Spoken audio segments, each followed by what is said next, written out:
Hi, Shauna Holt, and I am trying to help you have a stress free holiday. Um, Today, I'm going to be giving you some strategies on how to survive your relatives this holiday season. One of the things that I love most about the holidays is getting together with family. But what if just thinking about how to survive your relatives this holiday season is stressing you out? You've seen all the cute holiday movies where everyone gets together and treats everyone with love and respect. Your family get togethers might not have that same Norman Rockwell feel. I would love for you to, in the comments, if you would share a GIF or a holiday movie that kind of shows what your holiday family get togethers is like. So your mom may still not get along with your husband. Your uncle still asks you to pull his finger. Your brother, the surgeon, still makes fun of your sensible shoes. Your family might have one or two long-standing situations involving two people who seem to mix like oil and water. You might even find yourself dreading your family get together just because you know what's going to happen. Your brother Mike and cousin Eddie will get into it about something. What can you realistically be done to reduce these family tensions so that everyone gets through the holidays without killing each other? So, number one, have a game plan.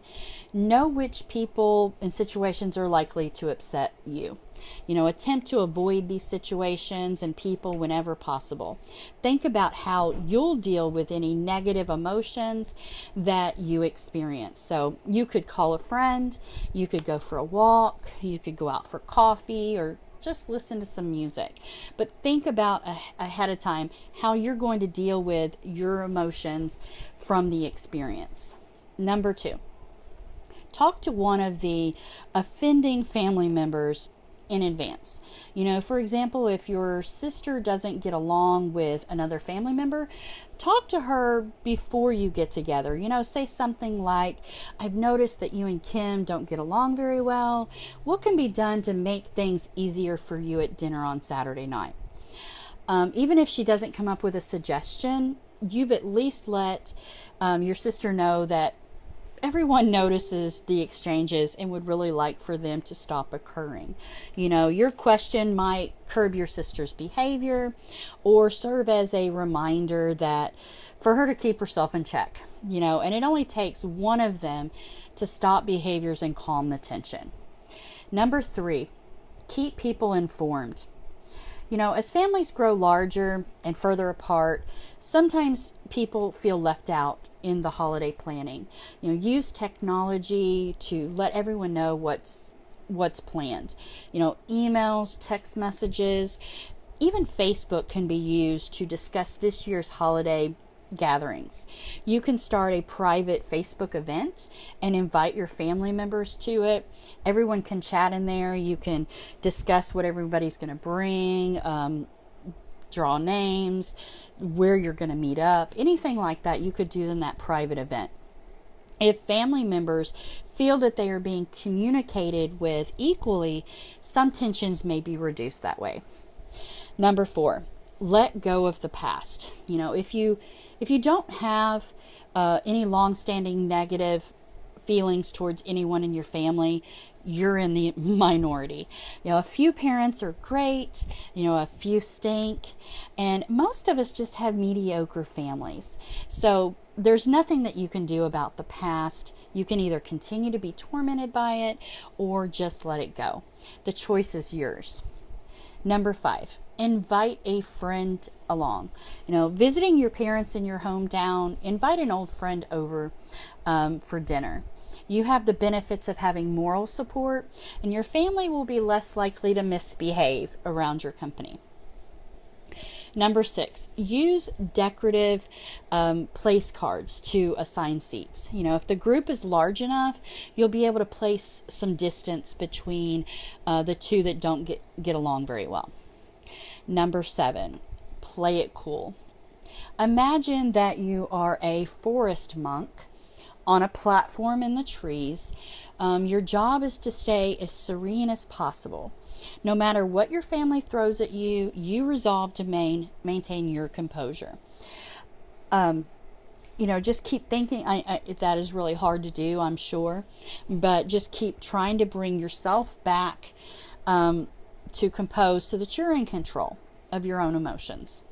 Number 8, step in to short circuit the tension filled exchanges as soon as you see them begin.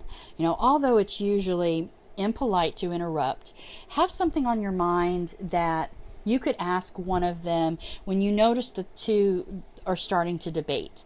Lightly touch their shoulder and say something like, "Hey, I just thought of something I forgot to ask you. Did your friend Sam get married?"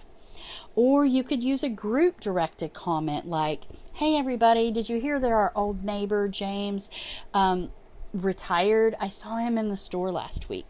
I'm sure that you could come up with many other different questions that you could throw out there to distract any kind of communication that's starting to get out of control. Number 9, don't sweat the small stuff. Ignore small or insignificant snapping from one person to another. If the snapping at one another doesn't stop as quickly as it began, then try to do that interruption like I just talked about in number 8. Number 10, stay physically active. The local health club usually has a daily membership plan. Use it. Or you can go for a jog. Even a walk can provide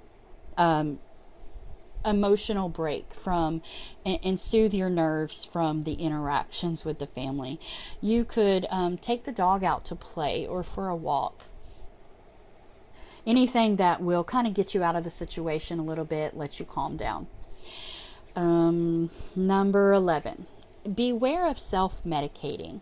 A single drink might not be a bad idea, but 4 of them could prove your undoing. You want to remember the time that you spend with your family, not completely wash it away with too many drinks. Number 12, take the high road. If someone is trying to get on your nerves on purpose, which more than likely that definitely happens, don't let them have it. Avoid feeling the need to stick up for yourself. Just move on, onto a conversation with someone else or another topic altogether. Once someone responds emotionally, usually the entire interaction is bound to take an ugly turn. Value your sanity more than your pride. Number 13. Pamper yourself afterwards. And this one is super important. Take yourself to get a makeover, a massage, take a mini vacation, or just a nice purchase of something for yourself is a good way of being good to yourself after having a trying holiday with the family. So hopefully the holidays are enjoyable time for you and your family. Don't let the stress of thinking about how to survive your relatives this holiday season ruin your time. Use these strategies to reduce tension so that you can stay stress-free. I would love to see a GIF in the comments of what your family is like when they get together. Maybe if you don't use the GIFs, you could put a movie, a holiday movie that really is a good representation of your family. So I hope some of these tips help. I really hope that you have a great holiday season with your family and a great rest of your night.